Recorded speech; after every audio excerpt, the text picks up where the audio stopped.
সামনে ইলেকশন, আপনারা যদি এই নোংরা রাজনীতি খেলা খেলেন এই হত্যাকাণ্ড নিয়ে, তাহলে জনগণ কিন্তু আপনাদের প্রতি আস্থা রাখবে না। পাশাপাশি আমি হুঁশিয়ারি উচ্চারণ করতে চাই দুই দলকে, আপনারা যদি এখানে বিচার ব্যাহত করার জন্য কাজ করেন কোনো দল, তাহলে আমরা কিন্তু জামাত ইসলামী এবং বিএনপির কেন্দ্রীয় কার্যালয়ে আমরা কিন্তু দাঁড়াবো। আমরা এই ঘটনার সুরাহা চাইব, আমরা হাইকোর্ট সুপ্রিম কোর্টে দাঁড়াবো, আমরা পুলিশের সদর দপ্তর এবং স্বরাষ্ট্র মন্ত্রণালয়কে আমরা কিন্তু এই বিষয়গুলো জানাবো। আসসালামু আলাইকুম ওয়া রাহমাতুল্লাহ। আমি শামীম মজুমদার, চেয়ারম্যান শানে সাবা জাতীয় খতিব ফাউন্ডেশন। আমরা দেশের নির্যাতিত, নিপীড়িত, মজলুম, শোষিত, বঞ্চিত মসজিদের ইমাম, খতিব, মুয়াজ্জিন এবং মাদ্রাসা শিক্ষকদেরকে নিয়ে কাজ করি, যারা সামাজিকভাবে নিগ্রহের, শোষণ, নির্যাতনের শিকার হন। এরই ধারাবাহিকতায় আজকে আমরা এসেছি এখানে লক্ষ্মীপুর জেলার সদর উপজেলার অন্তর্গত বাঙ্গাখা ইউনিয়নের রাজীবপুর গ্রামে। এই গ্রামে ঈদের আগের দিন মাওলানা কাউসার আহমদ নামে একজন আলেমকে, যিনি এই গ্রামেরই ইমাম, তাকে নির্মমভাবে পিটিয়ে হত্যা করা হয়েছে। তো উক্ত ঘটনায় আমরা যেটা সোশ্যাল মিডিয়ায় দেখতে পাচ্ছি যে এই ঘটনাটিকে রাজনৈতিক প্রলেপ দেওয়া হচ্ছে, পক্ষে বিপক্ষে বিএনপি এবং জামাত এই ঘটনায় তারা রাজনৈতিক খেলা খেলছে বলে আমরা দেখছি। আমরা মনে করি এটি একটি সামাজিক ঘটনা। সামাজিক ঘটনায় একজন ইমামের উপর আক্রমণ এবং তাকে হত্যা করা, এটা খুবই জঘন্যতম বিষয়। একজন ইমামকে হত্যা মানে হচ্ছে একটা সমাজকে হত্যা করা, কারণ তিনি সমাজের প্রতিনিধিত্ব করেন, সমাজের সবচেয়ে গ্রহণযোগ্য এবং সম্মানিত ব্যক্তি। ৫৬ বছর বয়সী এই মাওলানা কাউসার আহমদের অপরাধ ছিল তার ভাইদেরকে যখন আক্রমণ করা হচ্ছে, তার ছেলেকে যখন মারা হচ্ছে, তখন তিনি তাদেরকে সেভ করতে এসেছিলেন, তাদেরকে নিরাপদ স্থানে সরিয়ে নিতে এসেছিলেন। ঘটনাটা শুরু হয়েছিল মূলত, আমরা যেটা জানতে পেরেছি এখানে এসে, যে বেশ কিছুদিন আগে রমজানে একটা ছেলেকে, শাহেদ নামের একটা ছেলেকে মাদকসহ মাওলানা কাউসার আহমদের ছোট ভাই আফতাব ধরেছিলেন। সেই জের ধরেই আর কিছুদিন পরে, কয়েক মাস পরে, যিনি মাদকসহ ধরেছিলেন শাহেদকে, তারই ছেলে, আফতাবেরই ছেলে, দাখিল মাদ্রাসার কল সরিয়ে নিয়ে গেছেন তার বন্ধুসহ। এখন শাহেদের মামাতো ভাই রিয়াদ সহ, শাহেদ সহ এই চক্রটি, এই লোকগুলো তাদের দাবি হচ্ছে, তোমরা আমাদেরকে মাদক সহ ধরলে, এখন তোমার ছেলে যে কল চুরি করেছে, এরকম একটা ঘটনার জের ধরেই তারা তার আফতাবের ছেলেকে ধাওয়া করে এলাকা থেকে বিতাড়িত করেছে।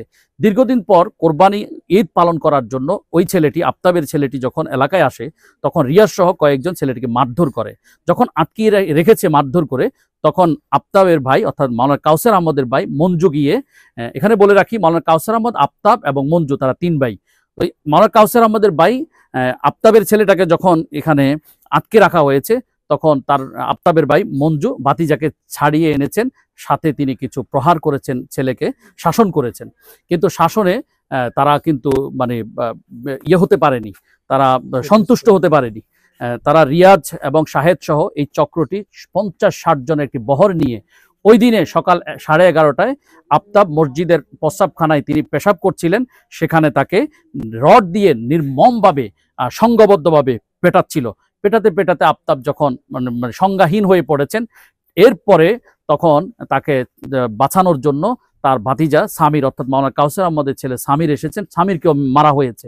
তাদেরকে যখন নির্মমভাবে মারছিল, ঈদের 2 দিন আগের 5 তারিখের ঘটনা, জুন মাসের 5 তারিখ, তখন মাওলানা কাউসার আহমদ খবর পেয়ে তিনি বাড়ি থেকে আসলেন।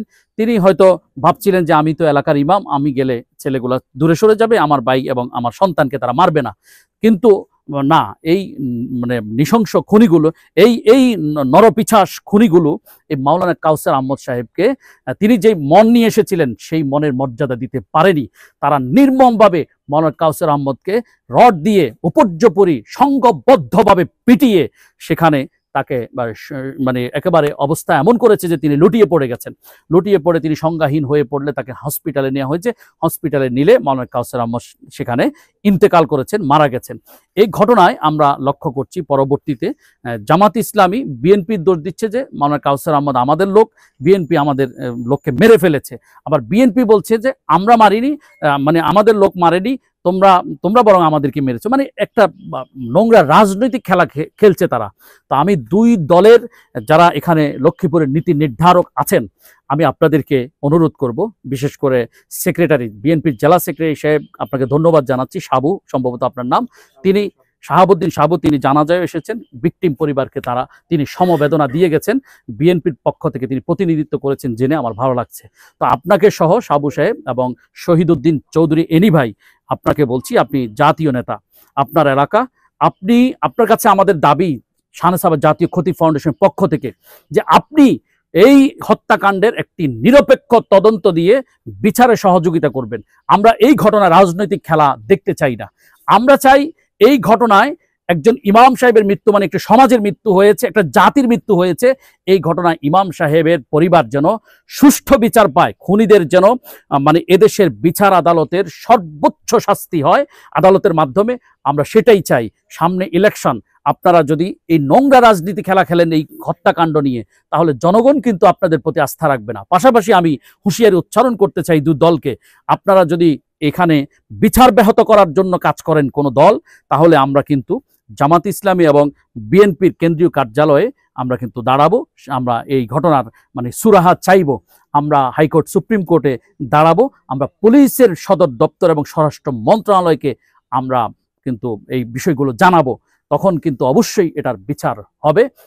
মাঝখানে আপনাদের মান সম্মান ক্ষুণ্ণ হবে। দল আপনাকে এখানে প্রতিনিধিত্ব করতে পাঠিয়েছে জনগণের উপকার করার জন্য।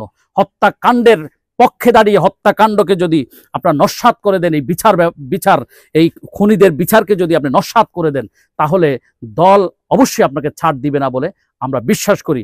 সুতরাং এই ঘটনায় রাজনৈতিক প্রলেপ না দিয়ে সামাজিকভাবে এই হত্যাকাণ্ড ঘটেছে এটা ধরে নিয়ে খুনিদের সর্বোচ্চ বিচার হবে, এটাই জাতীয় ক্ষতি ফাউন্ডেশনের প্রত্যাশা।